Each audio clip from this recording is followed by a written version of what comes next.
Bismillahirrahmanirrahim. Assalamualaikum warahmatullahi wabarakatuh. Eh, Baik, nama saya Ilham Firmansyah, jurusan Hukum Keluarga Lokal C semester 5. Pada kesempatan kali ini saya akan mencoba mempresentasikan soal-soal sosiologi sebagai pengganti UTS. Baik, langsung saja kepada soal pertama, yaitu teori-teori sosiologi keluarga. Di dalam teori sosiologi keluarga setidaknya ada 6 teori. Yang pertama yaitu ada yang namanya teori struktural fungsional. Jadi teori struktural fungsional ini yaitu menganalisis peran-peran individu atau keluarga di masyarakat. Jadi teori ini mengakui adanya keberagaman dalam masyarakat atau dalam kehidupan sosial, sehingga diakomodasi dalam fungsi sesuai dengan peran seseorang dalam sebuah struktur. Jadi pendekatan daripada teori ini yaitu berfungsi dalam menganalisis peran seseorang agar dapat berfungsi dengan baik, yang bertujuan untuk menjaga keutuhan keluarga dan masyarakat. Jadi tujuan dari teori ini yaitu untuk menentukan seseorang atau keluarga dalam struktur sosial. Yang kedua ada namanya teori sosial konflik, yaitu proses perubahan dari tatanan sosial yang lama kepada tatanan sosial yang baru yang disesuaikan dengan kebutuhan dan kondisi keluarga. Yang selanjutnya yaitu yang ketiga ada nama teori ekologi, adalah proses sosialisasi anggota keluarga dimulai dari lingkungan yang besar sampai kepada lingkungan inti keluarga. Artinya dimulai dari lingkungan besar ini adalah mulai dari lingkungan masyarakat sampai kepada lingkungan yang inti dalam keluarga, yaitu lingkungan terdiri dari ibu, ayah, dan anak. Jadi teori ini mempunyai pendekatan ekologi atau ekosistem yang menyangkut hubungan antara manusia dan lingkungan sekitarnya sesuai dengan norma kultural atau norma budaya atau norma adat yang dianut. Yang selanjutnya yaitu teori gender. Teori gender ini adalah perbedaan peran atau perbedaan fungsi atau perbedaan tanggung jawab pada laki-laki dan perempuan di dalam keluarga tersebut, berdasarkan kepada konstruksi sosial budaya yang tertanam di dalam keluarga tersebut. Contohnya teori gender ini yaitu tentang perbedaan peran antara laki-laki dan perempuan, seperti peran ayah yaitu berperan atau bertanggung jawab untuk mencari nafkah lalu menafkahi keluarganya. Jadi ayah berperan sebagai kepala keluarga, dan peran ibu sebagai ibu rumah tangga yang berfungsi sebagai pengatur keuangan dan lain-lain sebagainya. Yang selanjutnya yaitu ada yang namanya teori perkembangan keluarga. Jadi teori ini menjelaskan proses perubahan dalam keluarga.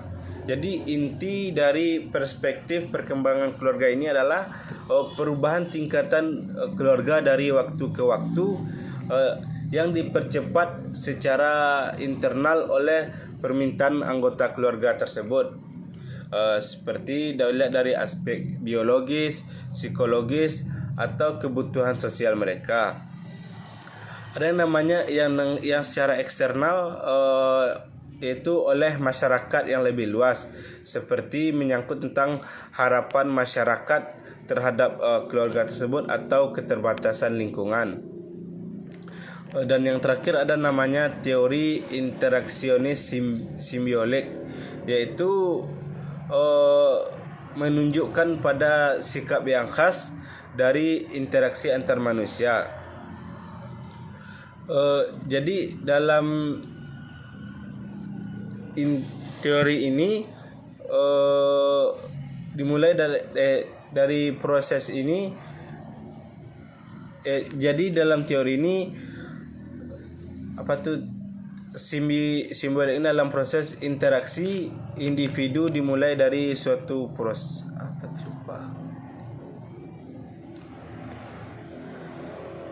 jadi interaksi simbiolik ini digunakan dalam mengkaji keluarga melalui perspektif sosial yang bersifat psikologi.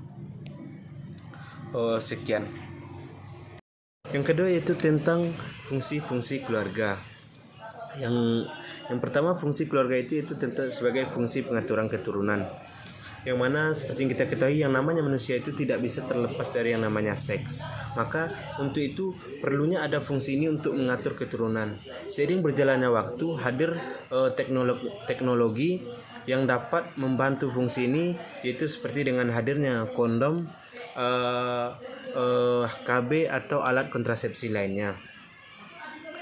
Yang kedua yaitu fungsi keluarga sebagai fungsi sosialisasi atau pendidikan, yang mana keluarga ini berfungsi untuk memberikan nilai-nilai keagamaan atau nilai-nilai norma kepada anggota keluarganya, terutama kepada anak kecil, yang mana keluarga ini adalah ruang lingkup sosialisasi yang paling terkecil. Selanjutnya yaitu tentang selanjutnya fungsi keluarga itu sebagai fungsi ekonomi atau unit produksi. Dalam keluarga itu bukan hanya soal pengaturan keturunan atau tentang kebutuhan seks saja, tapi juga sebagai partner dalam bekerja, yang dimana setiap anggota keluarga itu mempunyai saling keterkaitan kebutuhan, saling ketergantungan, sehingga suami bukan hanya sebagai kepala keluarga, tetapi juga sebagai kepala dalam bekerja. Yang keempat yaitu sebagai fungsi perlindungan atau proteksi, yang dimana setiap anggota keluarga wajib saling melindungi satu sama lain dan saling memberikan rasa keamanan dan kenyamanan. Selanjutnya fungsi keluarga itu fungsi penentuan status.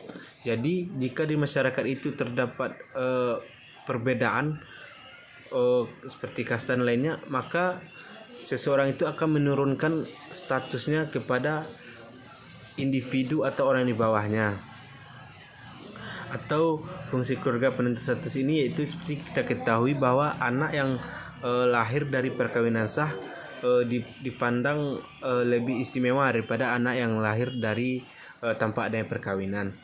Selanjutnya fungsi keluarga yaitu sebagai fungsi pemeliharaan, yang dimana misalnya jika anggota keluarganya sakit, maka mereka memiliki kewajiban untuk memeliharanya. Namun seiring dengan berjalannya waktu, fungsi ini sebagian diambil oleh lembaga-lembaga seperti adanya rumah sakit dan lain sebagainya. Terus fungsi keluarga yang terakhir yaitu fungsi afeksi, yang mana fungsi afeksi ini adalah fungsi untuk memberikan rasa kasih sayang dan kenyamanan. Karena menurut penelitian, anak-anak nakal atau anak-anak berandalan itu terciptanya dari karena anak-anak tersebut kurang kasih sayang dan perhatian dari orang tuanya. Sekian soal nomor 2. Baik, selanjutnya itu faktor-faktor yang mempengaruhi perubahan individu. Di antara faktor-faktor yang mempengaruhi perubahan individu yaitu yang pertama contohnya yaitu gen. Artinya faktor genetik yang ada pada orang tuanya maka akan diturunkan kepada anaknya.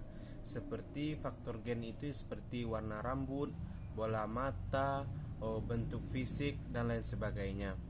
Selanjutnya hormon. Hormon yaitu kelenjar yang dihasilkan oleh tubuh kita yang itu tuh mempunyai fungsi-fungsi tersendiri bagi tubuh kita.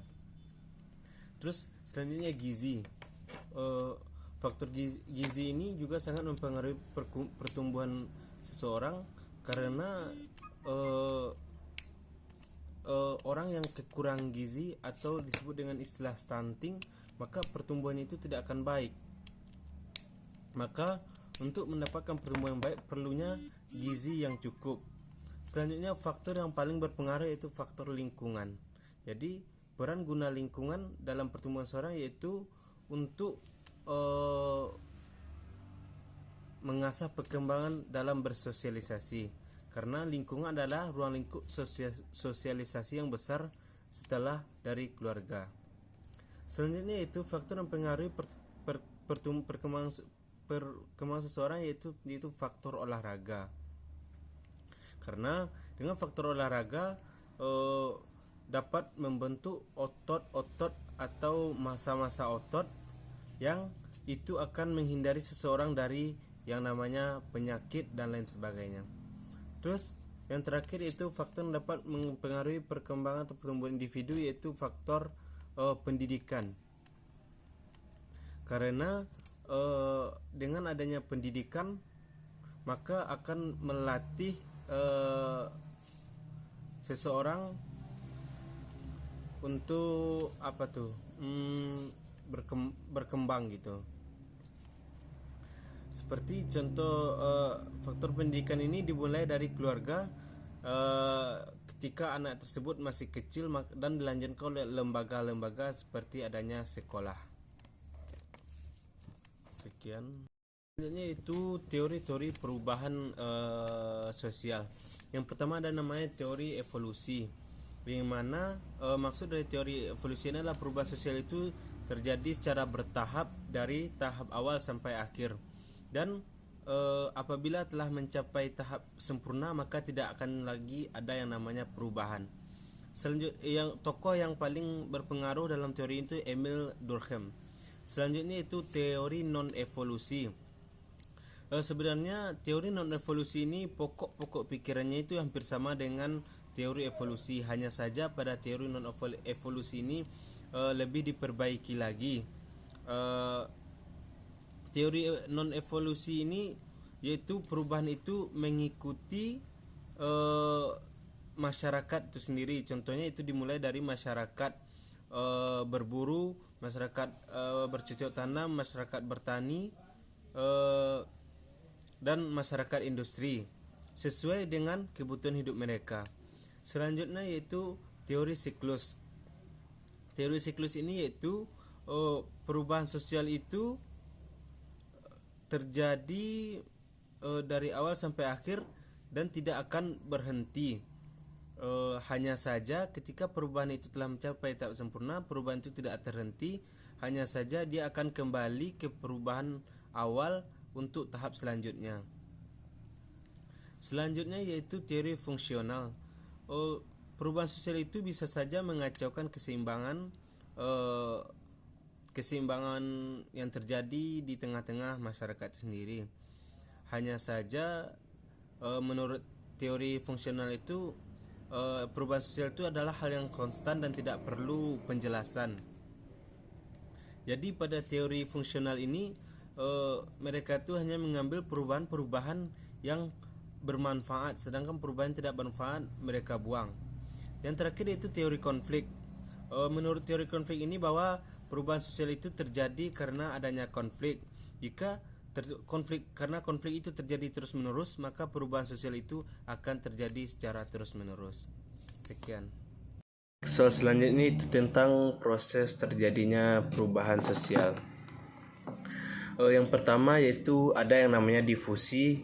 Difusi ini adalah proses penyebaran unsur-unsur kebudayaan yang meliputi ide-ide, keyakinan, atau hasil-hasil dari kebudayaan dari suatu individu kepada individu yang lain, atau dari kelompok kepada kelompok yang lain, atau dari suatu masyarakat kepada masyarakat yang lain.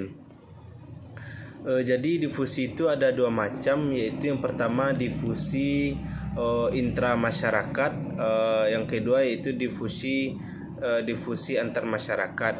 Difusi intra masyarakat ini yaitu penyebaran unsur-unsur kebudayaan dari individu kepada masyarakat, atau dari golongan kepada satu masyarakat. Yang kedua ada yaitu namanya difusi antar masyarakat, yaitu penyebaran unsur kebudayaan dari masyarakat kepada masyarakat lain. Sedangkan terjadi penyebaran unsur kebudayaan dengan cara difusi ini yaitu dapat dilakukan dengan cara damai, kekerasan, atau lain-lain. Yang kedua yaitu ada yang namanya akulturasi. Jadi akulturasi ini adalah proses sosial yang timbul apabila suatu kelompok atau satu kelompok manusia dihadapkan dengan kebudayaan tertentu, atau suatu masyarakat dengan kebudayaan tertentu dihadapkan dengan unsur-unsur kebudayaan asing, yang kebudayaan tersebut lambat laun diterima dan seolah diolah ke dalam kebudayaan itu sendiri tanpa menghilangkan ciri khas atau khas dari kepribadian budaya itu sendiri. Dan prosesnya itu bisa terjadi sangat cepat atau sangat lambat, tergantung kepada persepsi masyarakat terhadap budaya asing yang masuk itu. Dan apabila proses terjadinya itu melalui pemaksaan, maka akulturasi ini memakan waktu yang sangat lama.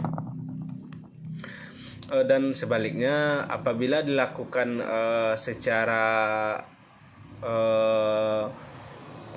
damai, maka akulturasi itu berlangsung lebih cepat. Yang ketiga namanya yaitu asimilasi, yaitu proses sosial yang timbul apabila terdapat golongan manusia yang mempunyai latar belakang kebudayaan yang berbeda-beda dan saling berinteraksi secara langsung dan secara langsung dan intensif dalam waktu yang sangat lama. Dan kebudayaan dari golongan-golongan tadi masing-masing berubah sifatnya yang khas menjadi unsur kebudayaan baru yang berbeda dengan aslinya. Dan oleh karena itu maka muncullah kebudayaan campuran antar golongan-golongan tersebut gitu. Dan asimilasi ini dilakukan sebagai usaha karena terjadinya perbedaan antar individu atau antar kelompok.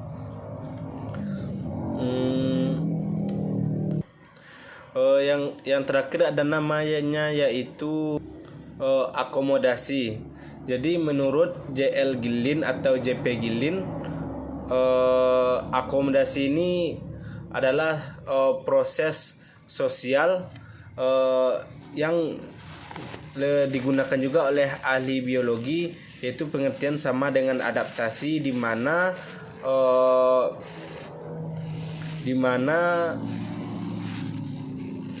yaitu makhluk hidup menyesuaikan diri dengan alam sekitarnya.